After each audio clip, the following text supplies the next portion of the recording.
സുവിശേഷത്തിൻ തീതെളിച്ചം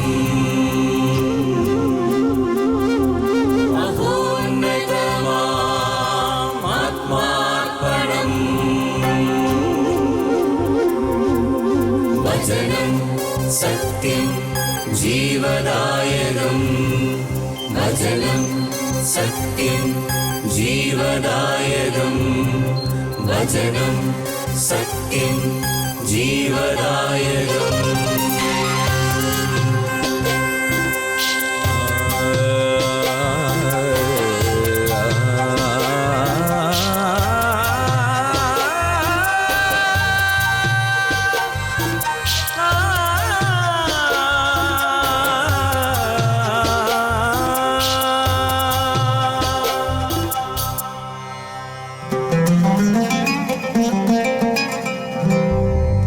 അധ്വാനിപ്പവർ തൻ സിരകളിലൊഴുകും ജീവൻ പകരും ദിവ്യഭോജനം.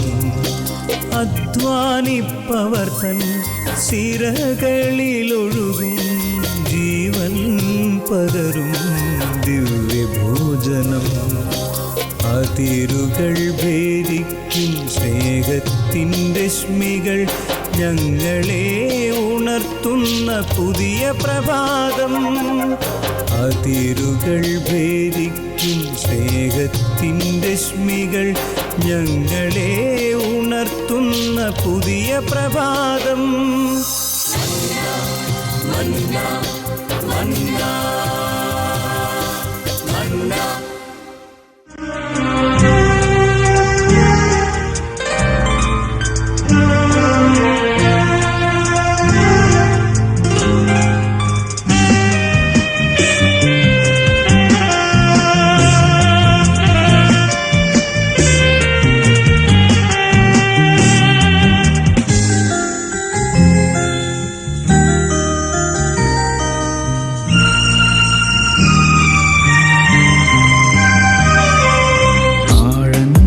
തേടുന്ന ദൈവം,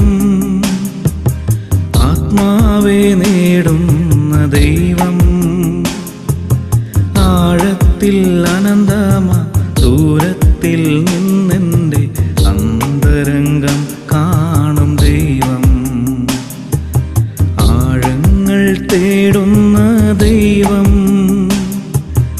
ആത്മാവെ നേടുന്ന ദൈവം, ആഴത്തിൽ അനന്തമാ ദൂരത്തിൽ നിന്നെൻ്റെ അന്തരംഗം കാണും ദൈവം.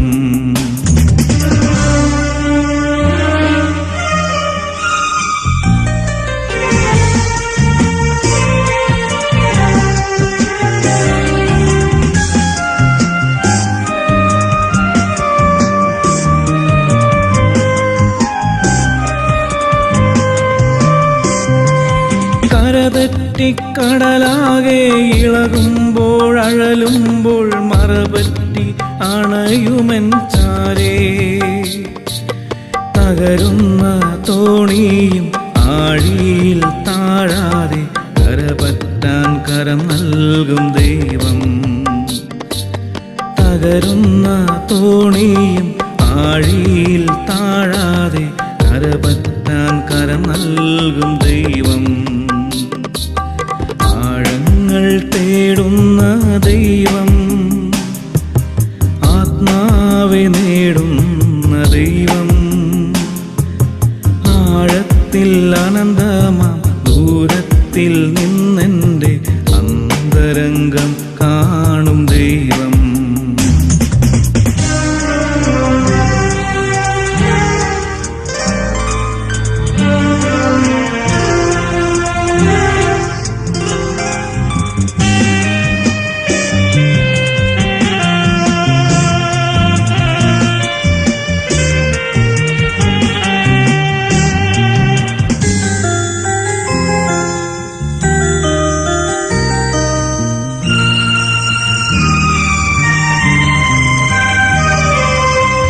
മാറ്റി വിളവേൽക്കാൻ യജമാനൻ എത്തുമ്പോൾ കതിർ കൂട്ടി വിധിയോതും നേരം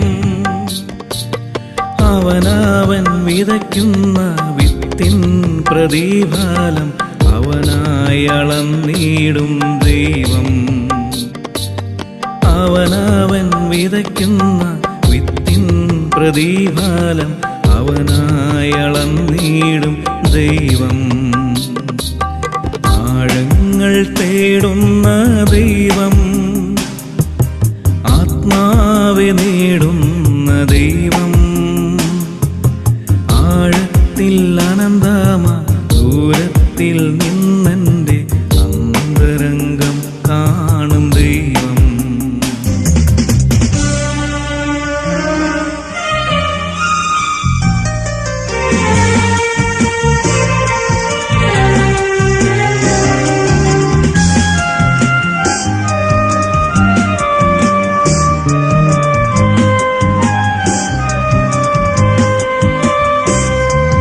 മനം നൊന്തു കണ്ണുനീർ തരംഗമായി തൂകുമ്പോൾ കനമുള്ളൻ പാപങ്ങൾ മായ്ക്കും.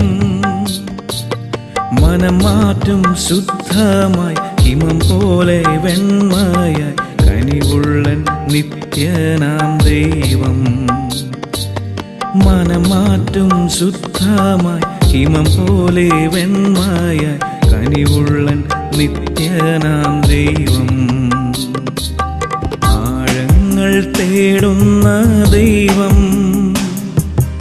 ആത്മാവെ നേടുന്ന ദൈവം. ആഴത്തിൽ അനന്തമാ ദൂരത്തിൽ നിന്നെൻ്റെ അന്തരംഗം കാണും ദൈവം. ആഴങ്ങൾ തേടുന്ന ദൈവം, ആത്മാവെ നേടുന്ന ദൈവം. ആഴത്തിൽ അനന്തമാ ദൂരത്തിൽ നിന്നെൻ്റെ അന്തരംഗം കാണും ദൈവം.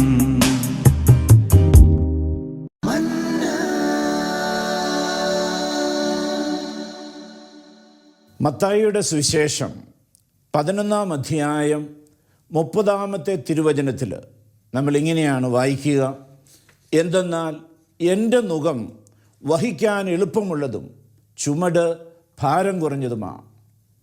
പ്രിയപ്പെട്ടവരെ, വളരെ അധികം വിചിന്തനത്തിന് വിഷയമായിട്ടുള്ള ഒരു ദൈവവചനമാണിത്. കർത്താവ് പറയുന്നത്, my yoke is light and easy to carry. എന്നാൽ യഥാർത്ഥ ജീവിത പ്രശ്നങ്ങളുമായിട്ട് പലരും ഏറ്റുമുട്ടുമ്പോൾ ആ മേഖലയിലൊക്കെ വിശ്വാസത്തിൽ വളർന്നവരും പ്രാർത്ഥിക്കുന്നവരുമായി അനേകർ തളർന്നു പോകുന്നതായിട്ട് കണ്ടിട്ടുണ്ട്. എന്തു ചെയ്യണമെന്നറിയാതെ പകച്ചു നിൽക്കുന്ന പലരും അഗാപ്പെ ഇൻ്റർനാഷണൽ മിഷൻ്റെ ധ്യാനത്തിന് വരുന്ന സമയത്ത് വളരെ വേദനയോടെ പങ്കുവയ്ക്കാറുണ്ട്. ബ്രദറെ, പ്രാർത്ഥിച്ചു, വളരെയധികം പ്രാർത്ഥിച്ചു, വർഷങ്ങളായി ഞങ്ങൾ ശുശ്രൂഷ ചെയ്യുന്നു, എന്നാൽ കുടുംബത്തിൽ സമാധാനമില്ല, അല്ലെങ്കിൽ മക്കൾ അവരാഗ്രഹിക്കുന്ന രീതിയിൽ അവരുടെ ആത്മീയ ജീവിതം കെട്ടിപ്പടുക്കാനായിട്ട് കഴിയുന്നില്ല. ഈ ലോകത്തിൻ്റെ വെല്ലുവിളികളെ നേരിടുവാനോ പിടിച്ചു നിൽക്കുവാനോ കഴിയാതെ കുഞ്ഞുങ്ങളും വിഷമിക്കുകയാണ്. അതുപോലെ തന്നെ കുടുംബജീവിതത്തെക്കുറിച്ചൊക്കെ ക്ലാസ്സുകൾ എടുക്കുകയും അനേകരെ വിശ്വാസത്തിലേക്ക് നയിക്കുകയൊക്കെ ചെയ്തിട്ടുണ്ട്. പക്ഷേ സ്വന്തം കുടുംബത്തിൽ സമാധാനമോ സ്വസ്ഥതയോ ഇല്ലാതെ വിഷമിക്കുന്ന അനേകം മനുഷ്യരെ കാണാനായിട്ടിടയായിട്ടുണ്ട്. എന്നാൽ എൻ്റെ വ്യക്തിപരമായ ജീവിത അനുഭവത്തിൽ 1985 തുടങ്ങിയ ആത്മീയ യാത്രയിൽ ഒരിക്കൽ പോലും അങ്ങനെ പകച്ചു നിൽക്കേണ്ട ഒരവസരം ജീവിതത്തിൽ ദൈവം അനുവദിച്ചിട്ടില്ല. അങ്ങനെ വന്ന സാഹചര്യങ്ങളിലെല്ലാം അതിനെ അതിജീവിക്കുവാനുള്ള ശക്തിയും ദൈവം തന്നു. 4 മക്കളും 12 കൊച്ചുമക്കളുമായി ഇന്ന് ജീവിക്കുമ്പോൾ ശുശ്രൂഷാ ജീവിതത്തിൽ ആത്മാർത്ഥമായി ദൈവത്തോട് ചേർന്ന് പ്രവർത്തിക്കുകയും അനേകരെ അവരുടെ പ്രതിസന്ധികളിൽ അവർ നടന്നു പോകുന്ന വഴിയിൽ നിരാശയിലേക്ക് നീങ്ങുന്നവരെ കൈപിടിച്ചുയർത്തുകയും ചെയ്യുമ്പോൾ കുടുംബവും തലമുറകളും അനുഗ്രഹിക്കപ്പെടുന്ന അവസ്ഥയാണ് കണ്ടിട്ടുള്ളത്. എന്നാൽ പലരും എന്നോട് ഷെയർ ചെയ്തിട്ടുള്ള ഒരു കാര്യമെന്ന് പറയുന്നത്, പ്രായോഗിക ജീവിതത്തിലേക്ക് വന്നു കഴിയുമ്പോൾ ബ്രദറെ, നിങ്ങൾ പറയുന്നത് പോലെ അല്ല കാര്യങ്ങൾ നടക്കുന്നത്. കാരണം കുഞ്ഞുങ്ങൾ ഞങ്ങൾ ആഗ്രഹിക്കുന്ന രീതിയിൽ വരുന്നില്ല. പലപ്പോഴും പ്രാർത്ഥിച്ചിട്ട് വീട്ടിൽ ചെല്ലുമ്പോൾ രോഗങ്ങൾ ആറ്റിടുന്നില്ല, അല്ലെങ്കിൽ ആത്മഹത്യാ പ്രവണതകൾ, മറ്റു വൈകാരിക പ്രശ്നങ്ങളിലൊക്കെ വിഷമിക്കുന്ന അവസ്ഥയാണ് കാണുന്നത്. തുടർച്ചയായിട്ട് ജീവിതത്തിൻ്റെ മുമ്പിൽ വാതിലുകൾ കൊട്ടിയടയ്ക്കപ്പെടുന്ന അനുഭവം. എന്താണ് ചെയ്യേണ്ടതെന്നറിയാതെ പകച്ചു നിൽക്കുകയാണ് പലരും. ഒരു പ്രാർത്ഥിക്കുന്നുണ്ട്, പള്ളിയിൽ പോകുന്നുണ്ട്, എല്ലാം ചെയ്യുന്നുണ്ട്. ചിലപ്പോഴൊക്കെ ആലോചിച്ച് പോയിട്ടുള്ളതായിട്ട് ചിലർ എന്നോട് പറഞ്ഞിട്ടുണ്ട്. ബ്രദറെ, തീർച്ചയായിട്ടും ഞങ്ങൾ മനസ്സിൽ ചിലപ്പോഴൊക്കെ ചിന്തിച്ചിട്ടുണ്ട്, ഇത്രയുമൊക്കെ പ്രാർത്ഥിക്കാത്തവർ സമാധാനമായിട്ട് ജീവിക്കുമ്പോഴും എന്തുകൊണ്ട് എൻ്റെ ജീവിതത്തിൽ ഇങ്ങനത്തെ അനുഭവങ്ങൾ വരുന്നു? ഞാനൊരു തെറ്റും ചെയ്തിട്ടില്ല, എന്നിട്ടും എൻ്റെ മനസ്സ് പലപ്പോഴും നിരാശയിലേക്ക് വഴുതി വീഴുകയാണെന്ന് പലരും പറഞ്ഞ സംഭവങ്ങളും ഈ തരുണത്തിൽ ഓർത്തു വരികയാണ്. ഇതിലേക്ക് നമ്മൾ ചിന്തിക്കുമ്പോൾ ജ്ഞാനത്തിൻ്റെ പുസ്തകം 11-ാം അധ്യായം 24-ാമത്തെ തിരുവചനത്തിൽ കർത്താവ് വ്യക്തമായിട്ട് പറയുന്നുള്ള വചനം വ്യക്തമായിട്ട് ഇങ്ങനെയാണ് പറയുക: എല്ലാറ്റിനെയും അങ്ങ് സ്നേഹിക്കുന്നു, അങ്ങ് സൃഷ്ടിച്ച ഒന്നിനെയും അങ്ങ് ദ്വേഷിക്കുന്നില്ല. അങ്ങ് ദ്വേഷിക്കുന്നെങ്കിൽ അവയെ സൃഷ്ടിക്കുമായിരുന്നില്ല. ദൈവം താൻ സൃഷ്ടിച്ച ഒന്നിനെയും വെറുക്കുന്നില്ല. നമ്മുടെ ഏത് പ്രവൃത്തിയിലും നമ്മളെ കൈവിടാതെ സ്നേഹത്തോടെ കാത്തിരിക്കുന്ന ദൈവത്തെയാണ് ബൈബിൾ പരിചയപ്പെടുത്തുന്നത്. പ്രിയപ്പെട്ടവരെ, ദൈവം നമ്മളെ സ്നേഹിക്കുന്നത്, അല്ലെങ്കിൽ ദൈവസ്നേഹം കൊണ്ട് നമ്മളെ പൊതിയുന്നത്, അത് നമ്മളുടെ പ്രവൃത്തികളുടെ ഫലമല്ല. We are the children of God. നമ്മൾ ദൈവത്തിൻ്റെ മക്കളാണ്. സ്നേഹം തന്നെയായ ദൈവം യോഹന്നാൻ്റെ ലേഖനത്തിൽ ദൈവത്തെ പരിചയപ്പെടുത്തുന്നത് അങ്ങനെയാണ്: ദൈവം സ്നേഹമാണെന്നാണ്. ദൈവം സ്നേഹമാണെങ്കിൽ ആ സ്നേഹവും കാരുണ്യവും ദൈവം നിരന്തരമായിട്ട് തൻ്റെ മക്കളിലേക്ക് വർഷിച്ചുകൊണ്ടിരിക്കുകയാണ്. നമ്മുടെ ജന്മത്തിൽ തന്നെ ഉൽപ്പത്തി പുസ്തകത്തിൻ്റെ 1-ാമത്തെ അധ്യായത്തിൽ നമ്മൾ മനുഷ്യനെ സൃഷ്ടിച്ച ദൈവം അവനോട് പറയുകയാണ്, യു ഹാവ് ഡൊമീനിയൻ. ഈ പ്രപഞ്ച ശക്തികളുടെ മേൽ നിനക്ക് ആധിപത്യമുണ്ടായിരിക്കട്ടെ. എല്ലാത്തിൻ്റെയും ഉത്തരവാദിത്വവും ഭരണവും ദൈവം നമ്മളെ ഏൽപ്പിക്കുന്ന ആ മനോഹര മുഹൂർത്തത്തെ പർദീസായിൽ നമുക്ക് കാണാനായിട്ട് കഴിയും. എന്നാൽ മനുഷ്യൻ അവിടെ പരാജയപ്പെടുമ്പോൾ ഈ ആധിപത്യവും ഈ ശക്തിയും തിന്മയ്ക്ക് കാൽ ചുവട്ടിൽ വെച്ചു കൊടുത്ത ദിവസം മുതൽ ഈ ദുഃഖവും ദുരിതവും തലമുറകളിൽ ആവർത്തിക്കപ്പെടുകയാണ്. കത്തോലിക്ക തിരുസഭയുടെ മതബോധന ഗ്രന്ഥത്തിൽ നമ്മൾ വളരെ ക്ലിയറായിട്ട് നമ്മൾ കാണുകയാണ്, കർത്താവ് യേശുവിൻ്റെ നാമത്തിലും നമ്മുടെ ദൈവത്തിൻ്റെ ആത്മാവിലും നിങ്ങൾ കഴുകപ്പെട്ടു, വിശുദ്ധീകരിക്കപ്പെട്ടു, നീതീകരിക്കപ്പെട്ടു. ഒരു സംശയവുമില്ലാതെ സഭ നമ്മളെ പഠിപ്പിക്കുന്നു. ഇത് സത്യമാണ്, ഇത് വിശ്വാസ സത്യമാണ്. മാമോദീസായിലൂടെ സകല കറകളും പാപവും നമ്മളിൽ നിന്ന് കഴുകി, ഉത്ഭവത്തിൻ്റെ കറയും കഴുകി നമ്മളെ വിശുദ്ധരാക്കി മാറ്റി. വീണ്ടും പറയുന്നു, ക്രിസ്തുവിനെ ധരിച്ചിരിക്കുന്നവൻ പാപത്തിൽ നിന്ന് എത്രമാത്രം വിട്ടുനിൽക്കണമെന്ന്, അല്ലെങ്കിൽ ഒഴിഞ്ഞു നിൽക്കണമെന്ന് മനസ്സിലാക്കുന്നതിന് ക്രൈസ്തവ പ്രാരംഭത്തിൻ്റെ കുദാശകളിൽ, ഇത് മാമോദിസായെക്കുറിച്ചാണ് പറയുക, ദൈവം നമുക്ക് തന്ന ആ ദാനങ്ങളെ, മഹാത്മ്യത്തെക്കുറിച്ച് അവബോധമുണ്ടായിരിക്കണമെന്ന് സഭ നമ്മളെ പഠിപ്പിക്കുകയാണ്. വീണ്ടും കൊളോസ്യോസ് ലേഖനം 2-ാം അധ്യായം 12-ാമത്തെ തിരുവചനത്തിൽ വചനത്തിലൂടെ നമ്മൾ കാണുകയാണ്, ജ്ഞാനസ്നാനം വഴി നിങ്ങൾ അവനോടൊപ്പം സംസ്കരിക്കപ്പെട്ടു, മരിച്ചവരിൽ നിന്ന് അവൻ ഉയർപ്പിച്ച ദൈവത്തിൻ്റെ പ്രവൃത്തിയിലുള്ള വിശ്വാസ നിമിത്തം നിങ്ങൾ അവനോടുകൂടെ ഉയർപ്പിക്കപ്പെടുകയും ചെയ്തിരിക്കുന്നു. വീണ്ടും 2:13, കൊളോസ്യോസ് 2:13 ഇങ്ങനെയാണ് പറയുക, നിങ്ങൾ പാപങ്ങൾ നിമിത്തം മൃതരും ദുർവാസനകളുടെ പരിച്ഛേദം നിർവഹിക്കാത്തവരുമായിരുന്നു. ദൈവം നിങ്ങളെ അവനോടുകൂടെ ജീവിക്കുകയും നമ്മുടെ എല്ലാ പാപങ്ങളും ക്ഷമിക്കുകയും ചെയ്തു.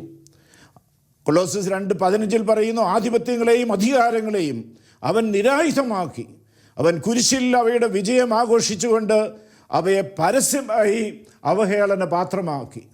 ഇത് നമുക്ക് വ്യക്തമാക്കി തരുന്നത് കർത്താവിൻ്റെ ആ വലിയ വിക്ടറി പ്രൊസഷനിൽ നമ്മളെ ഭാഗഭാക്കുകളാക്കുന്നതിനെ കുറിച്ചാണ്. പരദീസായിലെ നഷ്ടസ്വർഗം പുത്രൻ തമ്പുരാന് തൻ്റെ കുരിശിലെ വിജയം വഴി വീണ്ടെടുത്ത് അത് മനുഷ്യരെ ഏൽപ്പിക്കുകയാണ്. എന്നാൽ കത്തോലിക്ക സഭയുടെ ഔദ്യോഗിക മതബോധന ഗ്രന്ഥമായ കാറ്റഗിസത്തിൽ വീണ്ടും പറയുന്നു, ക്രിസ്തുവിലേക്കുള്ള മാനസാന്തരം, മാമോദീസായുടെ പുതിയ ജനനം, പരിശുദ്ധാത്മാവിൻ്റെ ദാനം, ഭക്ഷണമായി നാം സ്വീകരിച്ച ക്രിസ്തുവിൻ്റെ ശരീരവും രക്തവും എന്നിവ നമ്മെ വിശുദ്ധരും കളങ്കരഹിതരുമാക്കി. ക്രിസ്തുവിൻ്റെ മണവാട്ടിയായ സഭ വിശുദ്ധയും കളങ്കരഹിതയുമായിരിക്കുന്നത് പോലെ വീണ്ടും പറയുകയാണ്. എന്നാലും ക്രൈസ്തവ പാരമ്പര്യത്തിൽ സ്വീകരിച്ചിരിക്കുന്ന മനുഷ്യപ്രകൃതിയുടെ ക്ഷണഭങ്കുരതയോ ദുർബലതയോ ഇതില്ലാതാക്കിയിട്ടില്ല. പ്രിയപ്പെട്ടവരെ, വളരെ ശ്രദ്ധാപൂർവം നമ്മൾ മനസ്സിലാക്കേണ്ട ഒരു കാര്യമാണ്. മാമോദീസായിലൂടെ വിശുദ്ധിയുടെ ആ ഉന്നത പദവിയിലേക്ക് നീങ്ങിയ നമ്മളിലും പാപം ചെയ്യാനുള്ള വാസനയും അല്ലെങ്കിൽ മനുഷ്യപ്രകൃതിയുടെ ക്ഷണഭങ്കുരതയും നിലനിൽക്കുന്നു എന്ന് കാറ്റഗിസം ഓഫ് കാത്തലിക് ചർച്ച് നമ്മളെ ഇവിടെ പഠിപ്പിക്കുകയാണ്. ഇത് സഭയുടെ ഔദ്യോഗികമായിട്ടുള്ള പഠനമാണ്. വീണ്ടും പഠിപ്പിക്കുന്നു, അതുപോലെ തന്നെ പാപാസക്തി എന്ന് പാരമ്പര്യം വിളിക്കുന്ന പാപം ചെയ്യുവാനുള്ള പ്രവണതയും മാമോദിസ മുങ്ങിയവരിലും നിലനിൽക്കുന്നു എന്ന് കത്തോലിക്ക തിരുസഭയുടെ ഔദ്യോഗികമായിട്ടുള്ള പ്രബോധനത്തിൽ നമ്മൾ പഠിക്കുകയാണ്. നമുക്കറിയാം, ഇപ്പം ഇന്ത്യയൊക്കെ പല രാജ്യങ്ങളിലും പോയി പ്രധാനപ്പെട്ട പല ഗെയിമുകളിലും പങ്കെടുക്കാറുണ്ട്. ഒളിമ്പിക്സ് പോലുള്ള വലിയ മത്സരങ്ങളിൽ പങ്കെടുക്കാറുണ്ട്. അതെല്ലായ്പ്പോഴും നമ്മൾ ജയിക്കണമെന്നില്ല. എന്നാൽ ആ ഒരു ജയം, ഒരു ടീം ജയിക്കുമ്പോൾ, അല്ലെങ്കിൽ ഇന്ത്യക്ക് വേണ്ടി ഒരു വ്യക്തി ജയിക്കുമ്പോൾ, അത് വ്യക്തിയുടെ ജയമല്ല, ടീമിൻ്റെ ജയമല്ല. അതിൻ്റെ അപ്പുറത്ത് അത് രാജ്യത്തിൻ്റെ ജയമായിട്ട് രാജ്യം മുഴുവനും ആഘോഷിക്കുകയാണ്. ഒരു പ്രാവശ്യം പരാജയപ്പെട്ടാലും വീണ്ടും അത് നമ്മൾ അവസാനിപ്പിക്കുന്നില്ല. രാജ്യം വീണ്ടും അവസരം കൊടുത്തുകൊണ്ട് ജയിക്കുവാനായിട്ടുള്ള അവസരം വീണ്ടും വീണ്ടും ആവർത്തിക്കുകയാണ്. അതുപോലെ തന്നെയാണ് ഈ ആത്മീയ സമരത്തെക്കുറിച്ച് നമ്മളിപ്പോൾ കേട്ടത്. കൊരിന്തോസുകാർക്ക് എഴുതിയ ലേഖനം 10:13 ഇങ്ങനെ വായിക്കുന്നുണ്ട്, ദൈവം വിശ്വസ്തനാണ്, നിങ്ങളുടെ ശക്തിക്ക് അതീതമായ പ്രലോഭനങ്ങൾ ഉണ്ടാകുവാൻ അവിടുന്ന് അനുവദിക്കുകയില്ല. അതുപോലെ തന്നെ പ്രലോഭനങ്ങൾ ഉണ്ടാകുമ്പോൾ അവയെ അതിജീവിക്കുവാൻ വേണ്ട ശക്തിയും അവൻ നമുക്ക് തരുന്നു. ഇതിൻ്റെ അർത്ഥം എന്ന് പറയുന്നത്, നമ്മളെ ഈ സമരമുഖത്തേക്ക്, അല്ലെങ്കിൽ ഇങ്ങനെയുള്ള ഒരു തിന്മയുമായിട്ടുള്ള സമരമുഖത്തേക്ക് പറഞ്ഞു വിട്ടിട്ട് സ്വർഗത്തിലിരുന്ന് നോക്കിക്കാണുന്ന ഒരു ദൈവത്തെ അല്ല നമുക്ക് പരിചയപ്പെടുത്തുക വചനം. He will equip us and empower us. നമ്മളെ ശക്തീകരിച്ച് ആയുധധാരികളാക്കി ദൈവം തന്നെയാണ് നമ്മളെ ഒരുക്കിവിടുന്നത്. നമ്മുടെ ഈ ആത്മീയ സമരത്തിൽ ദൈവം നമ്മുടെ കൂടെയുണ്ട്. ദൈവത്തോട് ചേർന്നാണ് ഈ സമരം നടക്കുന്നത്. നമ്മൾ പുറപ്പാട് പുസ്തകത്തിൽ മോശയെ ദൈവം വിളിക്കുമ്പോൾ, ഫറവോയുടെ അടിമത്തത്തിൽ നിന്ന് ഇസ്രായേൽ ജനത്തെ മോചിപ്പിച്ചു കൊണ്ടുവരുവാനായിട്ട് മോശയെ ദൈവം നിയോഗിക്കുമ്പോൾ, മോശ ദൈവത്തോട് പറയുന്നുണ്ട്, എനിക്കതെങ്ങനെ സാധിക്കും, ഞാൻ ആരാണ്? അവൻ്റെ കുറവുകളെ ഓർത്തവൻ വിലപിക്കുമ്പോൾ ദൈവം പറയുന്നു, I am coming with you, ഞാൻ നിൻ്റെ കൂടെ വരും. പിന്നീട് ചോദ്യോത്തരങ്ങളില്ല. ആ യുദ്ധം നയിക്കുന്നത് ദൈവമാണ്. ഫറവോയുടെ കൊട്ടാരത്തിൽ 7 മഹാ അത്ഭുതങ്ങൾ ചെയ്തുകൊണ്ട് ദൈവവചനത്തെ വിജയിക്കുന്നതും വീണ്ടും ചെങ്കടൽ വിഭജിച്ച് അവരെ കടത്തിക്കൊണ്ടു പോകുന്നതും മോശ ചെയ്ത അത്ഭുതമല്ല, അത് ദൈവത്തിൻ്റെ പ്രവൃത്തിയാണ്. ഈ പ്രവൃത്തി ഇന്നും ആവർത്തിച്ചു കൊണ്ടിരിക്കുകയാണ്. പിശാചിനെ പരാജയപ്പെടുത്തി ദൈവമക്കൾ വിജയം വരിക്കുമ്പോൾ സ്വർഗം സന്തോഷിക്കുന്നു. അവിടെ പിശാച് അവിടെ ദുഃഖിക്കുകയാണ്. ഇത് തിരിച്ചും ഇങ്ങനെ തന്നെയാണ് സംഭവിച്ചുകൊണ്ടിരിക്കുന്നതെങ്കിൽ എഫേസസ് ലേഖനം 6-ാം അധ്യായത്തിൻ്റെ 10 മുതൽ തിരുവചനങ്ങളിൽ ഈ ആത്മീയ സമരത്തെക്കുറിച്ച് വ്യക്തമായിട്ട് പ്രതിപാദിക്കുന്നുണ്ട്. അവസാനമായി കർത്താവിലും അവിടുത്തെ ശക്തിയുടെ പ്രാഭവത്തിലും കരുത്തുള്ളവരാകുവിൻ. സാത്താൻ്റെ കുടിലതന്ത്രങ്ങളെ എതിർത്ത് നിൽക്കുവാൻ ദൈവത്തിൻ്റെ എല്ലാ ആയുധങ്ങളും ധരിക്കുവിൻ. എന്തെന്നാൽ നമ്മൾ മാംസത്തിനും രക്തത്തിനും എതിരായിട്ടല്ല, പ്രഭുത്വങ്ങൾക്കും ആധിപത്യങ്ങൾക്കും ഈ അന്ധകാര ലോകത്തിൻ്റെ അധിപന്മാർക്കും സ്വർഗീയിടങ്ങൾ വസിക്കുന്ന തിന്മയുടെ ദുരാത്മാക്കൾക്കും എതിരായിട്ടാണ് പടവെട്ടുന്നത്. പ്രിയപ്പെട്ടവരെ, അതിനാൽ ദൈവത്തിൻ്റെ എല്ലാ ആയുധങ്ങളും ധരിക്കുവിൻ, തിന്മയുടെ ദിനത്തിൽ ചെറുത്തു നിൽക്കുവാനും എല്ലാ കർത്തവ്യങ്ങൾ നിറവേറ്റിക്കൊണ്ട് പിടിച്ചു നിൽക്കുവാനും അങ്ങനെ നിങ്ങൾക്ക് സാധിക്കും എന്ന് വചനം നമ്മളോട് പഠിപ്പിക്കുകയാണ്. ഇങ്ങനെയുള്ള അനേകം സംഭവങ്ങൾ കാണുവാനായിട്ട് ഇടയായിട്ടുണ്ട് ധ്യാനാവസരങ്ങളിൽ. ഒരിക്കൽ ഒരു സഹോദരി, അവളുടെ വിവാഹം നടക്കുന്നില്ല, നല്ല ജോലിയൊക്കെ ഉണ്ട്, നല്ലൊരു കുടുംബത്തിൽപ്പെട്ട ഒരു കുഞ്ഞാണ്, 27 വയസ്സായി. അവൾ ധ്യാനം കൂടാൻ വന്നപ്പോൾ അവൾ പറഞ്ഞ കാര്യം ഇതാണ്: അവളുടെ മൂത്ത 4 സഹോദരിമാർ അവരുടെ വിവാഹം നടത്തിയിട്ടില്ല. എല്ലാവർക്കും ജോലിയുണ്ട്, തരക്കേടില്ലാത്ത ജോലി എല്ലാവർക്കുമുണ്ട്. മൂത്തവൾക്കെന്ന് 35 വയസ്സായി. എന്നാൽ ദൈവം അത്ഭുതകരമായിട്ട് അവളുടെ ജീവിതത്തിൽ ഇടപെടുകയും ഏതാണ്ട് 2 മാസത്തിൻ്റെ ഉള്ളിൽ ഈ 4 വിവാഹവും നടന്ന്, അവളുടെ വിവാഹവും നടന്ന് അവൾ സന്തോഷമായിട്ട് കുടുംബം ഇന്ന് ജീവിക്കുകയാണ്.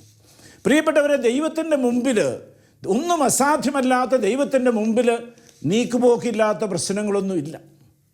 ഈ പ്രശ്നങ്ങൾ പലപ്പോഴും നമ്മളുടെ നിരുത്തരവാദിത്വം കൊണ്ടോ അല്ലെങ്കിൽ നമ്മൾ ആത്മീയമായിട്ട് കരുത്തു നേടാതെ ഇതിനെ അഭിമുഖീകരിക്കുവാൻ ശ്രമിക്കുന്നത് കൊണ്ടോ നമ്മുടേതായ ബുദ്ധിയിൽ ആശ്രയിച്ചുകൊണ്ട് പിശാചിനെ ചെറുക്കാൻ ശ്രമിക്കുമ്പോൾ പലപ്പോഴും നമ്മൾ തളർന്നു പോവുകയാണ്. ഇങ്ങനെ തലമുറകളിലേക്ക് കടന്നു വരുന്ന സൈക്കോളജിക്കൽ, ഫിസിയോളജിക്കൽ, ഇമോഷണൽ ആൻഡ് സ്പിരിച്വലായിട്ടുള്ള ഈ തിന്മകളെ ദൈവത്തിൻ്റെ ശക്തമായ ആയുധങ്ങൾ ഉപയോഗിച്ചുകൊണ്ട്, അതുകൊണ്ട് പത്രോസ്ലീഹയുടെ ലേഖനത്തിൽ അവിടുന്ന് പറയുക, ദൈവത്തിൻ്റെ ശക്തമായ കരുത്തിൻ്റെ കീഴിൽ നിങ്ങൾ താഴ്മയോടെ നിൽക്കുവിൻ, അവിടുന്ന് തക്ക സമയത്ത് നിങ്ങളെ ഉയർത്തിക്കൊള്ളും. ദൈവത്തിൻ്റെ കരങ്ങളുടെ കീഴിൽ താഴ്മയോടെ നിൽക്കുന്ന വ്യക്തി ഒരിക്കലും ഇങ്ങനെയുള്ളൊരു പരാജയത്തിൽ ചെന്ന് വീഴത്തില്ല. ദൈവം അവരെ അത്ഭുതകരമായിട്ട് രക്ഷപ്പെടുത്തുന്ന പലപ്പോഴും കാണാനായിട്ട് കഴിഞ്ഞിട്ടുണ്ട്. തലമുറകളായി ആവർത്തിക്കപ്പെടുന്ന തഴക്ക ദോഷങ്ങൾ, അതുപോലെ വിട്ടുപോകാത്ത മറ്റ് ആസക്തികളുടെ ബന്ധനങ്ങൾ, അതൊരു തലമുറയിൽ നിന്ന് മറ്റു തലമുറയിലേക്ക് കടന്നു വരികയാണ്. അവർ കിടന്ന് വിഷമിക്കുകയാണ്, പല വഴികൾ നോക്കുന്നു, ഒന്നും ഫലിക്കുന്നില്ല. അവസാനം നിരാശയിലേക്ക് നീങ്ങിയിരിക്കുമ്പോഴാണ് ദൈവത്തിൻ്റെ അത്ഭുത ശക്തി ദൈവം പ്രകടമാക്കുന്നത് അവർക്ക് കാണാനായിട്ട് കഴിഞ്ഞത്. ദൈവം ഒരിക്കലും നമ്മളെ തള്ളിക്കളയുകയോ ഉപേക്ഷിക്കുകയോ ചെയ്യുന്നില്ല. ഒരിക്കൽ മറ്റൊരു കുടുംബം ഇതുപോലെ വന്നപ്പോൾ അവരുടെ പ്രശ്നമെന്ന് പറയുന്നത് അവരുടെ ജീവിത പങ്കാളികൾ അല്ലെങ്കിൽ ഭാര്യമാർ അല്ലെങ്കിൽ ഭർത്താവ് അവരൊരുമിച്ച് സമാധാനമായിട്ട് വീട്ടിൽ ജീവിക്കാനായിട്ട് കഴിയുകയില്ല. 2 പേരോടും ഇൻഡിവിജ്വലായിട്ട് സംസാരിക്കും, വളരെ നല്ല മനുഷ്യരാണ്, എല്ലാവർക്കും അവരെക്കുറിച്ച് നല്ല അഭിപ്രായവുമാണ്. പക്ഷേ വീട്ടിൽ കയറിയാൽ പരസ്പരം കലഹമാണ്. അപ്പോൾ അവർ ജോലി ചെയ്യുന്ന സ്ഥലത്തെ ഒരു മറ്റു വിഭാഗത്തിൽപ്പെട്ട അല്ലെങ്കിൽ മറ്റ് മതവിശ്വാസപ്പെട്ട ഒരു വ്യക്തി പറഞ്ഞു, ഇത് ആ വീടിരിക്കുന്ന സ്ഥലത്തിൻ്റെ ദോഷമാണ്, അതുകൊണ്ട് ഒന്നല്ലെങ്കിൽ നിങ്ങൾ ആ സ്ഥലം വിറ്റ് മാറണം, അല്ലെങ്കിൽ വലിയ കർമ്മങ്ങളൊക്കെ ചെയ്യണം. ദൈവത്തിൻ്റെ സഹായം കൊണ്ട് തീർച്ചയായിട്ടും അവർ അങ്ങനെയുള്ള കാര്യത്തിനൊന്നും പോകാതെ ഇങ്ങനെയുള്ളൊരു കുടുംബവൃക്ഷ വിശദീകരണ ശക്തീകരണ ധ്യാനത്തിൽ പങ്കെടുക്കുകയും ദൈവം അത്ഭുതകരമായിട്ട് അവരുടെ വീട്ടിൽ ഇടപെടുകയാണ് ചെയ്യാം. ഇന്ന് പലരെയും ഇങ്ങനെയുള്ള ആത്മീയ ശുശ്രൂഷകളിലേക്ക് നയിക്കുന്ന വ്യക്തിയാണ് അവർ. പ്രിയപ്പെട്ടവരെ, ഞാനിത് പറയുമ്പോൾ നമ്മൾ മനസ്സിലാക്കിയിരിക്കേണ്ട ഒരു കാര്യമെന്ന് പറയുന്നത്, ദൈവം ഈ സമരമുഖത്തേക്ക് ഒരിക്കലും നമ്മളെ ആരെയും നിരായുധരായിട്ട് പറഞ്ഞയക്കുകയില്ല. നമ്മുടെ ഉള്ളിൽ തന്നെ അതിനുള്ള ശക്തിയുണ്ട്. എന്നാൽ പലപ്പോഴും നമ്മളത് ഉപയോഗിക്കാതെ പോവുകയാണ് ചെയ്യുക. കാരണം നമുക്കൊത്തിരി ലോജിക്കലായിട്ടുള്ള കൺക്ലൂഷൻസും നമ്മൾ ലോജിക്കലായിട്ടുള്ള ചിന്തകളും നമ്മളിതിൻ്റെ അകത്ത് സ്വാധീനിക്കാനായിട്ട് സാധ്യതയുണ്ട്. ഒരിക്കൽ ഒരു സഹോദരൻ അദ്ദേഹത്തിൻ്റെ പിതാവിനെ ഒരാൾ സ്റ്റാബ് ചെയ്തതാണ്, കുത്തിക്കൊന്നതാണ്. ഇതുപോലത്തെ ദുരന്തങ്ങൾ ആ കുടുംബത്തിൽ ഇതിന് മുമ്പും ഉണ്ടായിട്ടുണ്ട്. ഈ മനുഷ്യൻ ചെറുപ്പക്കാരനാണ്, കുടുംബത്തിലൊത്തിരി കടബാധ്യതകളുണ്ട്. അദ്ദേഹം കഷ്ടപ്പെട്ട് കൃഷി ചെയ്ത് സ്ഥലങ്ങളൊക്കെ വാടകയ്ക്കെടുത്ത് കൃഷി ചെയ്യാനായിട്ട് അദ്ദേഹം തീരുമാനിച്ച് ലീസിനൊക്കെ എടുത്ത്. അങ്ങനെ എത്ര കഷ്ടപ്പെട്ടാലും ഇയാളുടെ കടം തീരുന്നില്ലെന്ന് മാത്രമല്ല, അതേ സ്റ്റാറ്റസിൽ ഇങ്ങനെ മെയിൻറ്റെയിൻ ചെയ്തു പോവുക, കാര്യങ്ങൾ കഷ്ടി നടന്നു പോവുകയാണ്. അപ്പോൾ അദ്ദേഹം ചിന്തിച്ചുകൊണ്ടിരുന്നത്, പലരും അദ്ദേഹത്തോട് പറഞ്ഞു, എന്തെങ്കിലും ചെയ്യണം, നിൻ്റെ കുടുംബത്തിൽ എന്തോ പൈശാചിക ശക്തികളുടെ പ്രവർത്തനമാണ്, അല്ലെങ്കിൽ എന്തുകൊണ്ടാണ് തുടർച്ചയായിട്ട് ഇങ്ങനെ സംഭവിക്കുക. അദ്ദേഹത്തിന് ഒരു പിടിയുമില്ലാതെ കുറച്ചൊക്കെ മദ്യപിക്കും, രാത്രിയിൽ അങ്ങനെ കിടന്നുറങ്ങും. അങ്ങനെ ഒരു സാഹചര്യത്തിൽ അദ്ദേഹം ഈ ധ്യാനത്തിന് വന്നു. ദൈവത്തിൻ്റെ പരിശുദ്ധാത്മാവ് വലിയ ശക്തനാക്കി അവനോട് തിരിച്ചു പറഞ്ഞു വിടുകയാണ്. വലിയ വിശ്വാസത്തോടെ കുടുംബത്തിൽപ്പെട്ട തലമുറകളിൽപ്പെട്ട പലരെയും അവനെ കുടുംബവൃക്ഷ ശക്തീകരണ ധ്യാനത്തിൽ കൊണ്ടുവന്ന് ധ്യാനിപ്പിച്ചു. പിന്നീട് അറിയാൻ കഴിഞ്ഞത് ഇതാണ്. പിന്നീട് ഒരു കൃഷി, അദ്ദേഹം കുറേ സ്ഥലം ഇങ്ങനെ ലീസിനെടുത്ത് കൃഷി ചെയ്തതാണ്. ആ ഒരു വർഷത്തിൽ മറ്റുള്ളവർക്കെല്ലാം വളരെ സാധാരണ ലെവലിലുള്ള ഒരു ക്രോപ്പാണ് ഉണ്ടായതെങ്കിൽ അവൻ്റെ കൃഷി മാത്രം ബമ്പർ ക്രോപ്പ്, മറ്റുള്ളവർക്ക് കൊണ്ടായ 4-5 ഇരട്ടി അവിടെ ഉണ്ടാവുകയാണ് ചെയ്തത്. അതുമാത്രവുമല്ല, അവൻ ഇത് വിൽക്കാൻ തീരുമാനിച്ച സമയത്ത് ആ കാലഘട്ടങ്ങളിലെങ്ങും ഉണ്ടാകാത്ത വലിയൊരു വിലയ്ക്ക് ഇത് വിൽക്കാനും സാധിച്ചു. ഇന്ന് നല്ലൊരു വീടൊക്കെ പണിത് സമാധാനമായിട്ട് ജീവിക്കുക. ഇത് മാത്രമല്ല, ഈ സമാധാനത്തിൻ്റെ അപ്പുറത്ത് സുവിശേഷ ജോലി അല്ലെങ്കിൽ ഇങ്ങനെ വേദനിക്കുന്ന മനുഷ്യരെ തമ്പുരാൻ്റെ അടുക്കിലേക്ക് കൊണ്ടുവരുന്ന വലിയൊരു ദൗത്യ നിർവഹണവുമായിട്ട് അവനിന്ന് ജീവിക്കുകയാണ്. പ്രിയപ്പെട്ടവരെ, ദൈവം താൻ സൃഷ്ടിച്ച ഒന്നിനെയും വെറുക്കുന്നെങ്കിൽ അവിടുന്ന് സൃഷ്ടിക്കുമായിരുന്നില്ല. നമുക്കിത് ഉറച്ചു വിശ്വസിക്കാം, നമുക്ക് പ്രാർത്ഥിക്കാം. നമ്മുടെ ജീവിതത്തിൽ ഏത് നീക്കുപോക്കില്ലാത്ത പ്രശ്നങ്ങൾക്കും ഉത്തരം തരാനായിട്ട് നമുക്കൊരു ദൈവമുണ്ട്. അത് തലമുറകളുടെ പ്രശ്നമായിക്കൊള്ളട്ടെ, അത് തലമുറകളിലേക്ക് നോക്കിയിരുന്ന് വിലപിക്കേണ്ട കാര്യമില്ല. ചിലപ്പോൾ പറയും ഈ കാലഘട്ടത്തിൻ്റെ പ്രശ്നമാണ്. ഒരു കാലഘട്ടവും ദൈവം അറിയാതെ ഇവിടെ സംഭവിക്കുന്നില്ല. ചില പഠിക്കാൻ കഴിയാത്ത കുഞ്ഞുങ്ങൾ, മെമ്മറി ഇല്ലാത്ത കുഞ്ഞുങ്ങൾ, അല്ലെങ്കിൽ പല മാനസിക വൈകല്യമുള്ള കുഞ്ഞുങ്ങളൊക്കെ ഇങ്ങനെയൊക്കെ സൗഖ്യമാകുന്നത് കാണുവാനായിട്ട് ഈ കാലഘട്ടത്തിൽ ഭാഗ്യമുണ്ടായിട്ടുണ്ട്. പ്രിയപ്പെട്ടവരെ, വലിയ വിശ്വാസത്തോടെ വലിയ സ്നേഹത്തോടെ നമുക്കവനെ സമീപിക്കാം. ആ ദൈവത്തിൻ്റെ വലിയ സ്നേഹത്തിലേക്ക്, അവൻ്റെ കരങ്ങളിലേക്ക് നമ്മുടെ ജീവിതങ്ങളെ വിട്ടുകൊടുത്തുകൊണ്ട് നമുക്കും പ്രാർത്ഥിക്കാം. സ്വർഗസ്ഥനായ ഞങ്ങളുടെ പിതാവേ, അങ്ങയുടെ നാമം പൂജിതമാകണമേ, അങ്ങയുടെ രാജ്യം വരേണമേ, അങ്ങയുടെ തിരുമനസ്സ് സ്വർഗത്തിലെ പോലെ ഭൂമിയിലുമാകണമേ. അന്നു വേണ്ട ആഹാരം ഇന്ന് ഞങ്ങൾക്ക് തരയണമേ. ഞങ്ങളോട് തെറ്റ് ചെയ്യുന്നവരോട് ഞങ്ങൾ ക്ഷമിക്കുന്നത് പോലെ ഞങ്ങളുടെ തെറ്റുകൾ ഞങ്ങളോടും ക്ഷമിക്കണമേ. ഞങ്ങളെ പ്രലോഭനത്തിൽ ഉൾപ്പെടുത്തരുതേ, തിന്മയിൽ നിന്ന് ഞങ്ങളെ രക്ഷിക്കണമേ. നിത്യം പിതാവും പുത്രനും പരിശുദ്ധാത്മാവുമായ സർവേശ്വര എന്നേക്കും ആമേൻ. കുരിശ് രക്ഷയുടെ അടയാളമാണ്. സ്നേഹത്തിൻ്റെയും പങ്കുവെക്കലിൻ്റെയും മഹത്തായ അനുഭവം. ആ വലിയ രക്ഷയുടെ സാന്നിധ്യം നമ്മുടെ ജീവിതത്തെ സമ്പൂർണ്ണമാക്കട്ടെ. ഏവർക്കും ക്രിസ്തു സ്നേഹവും സമാധാനവും നേരുന്നു. പ്രാർത്ഥനയിൽ നമുക്ക് പരസ്പരം ഓർമ്മിക്കാം. നിങ്ങളുടെ അഭിപ്രായങ്ങളും നിർദ്ദേശങ്ങളും ഞങ്ങളെ അറിയിക്കാൻ മറക്കരുത്. eldroyvision.uae@gmail.com. ഞങ്ങളെ ഉണർത്തുന്ന പുതിയ പ്രഭാതം, അതിരുകൾ ഭേദിക്കും സ്നേഹത്തിൻ്റെ രശ്മികൾ. ഞങ്ങളെ ഉണർത്തുന്ന പുതിയ പ്രഭാതം,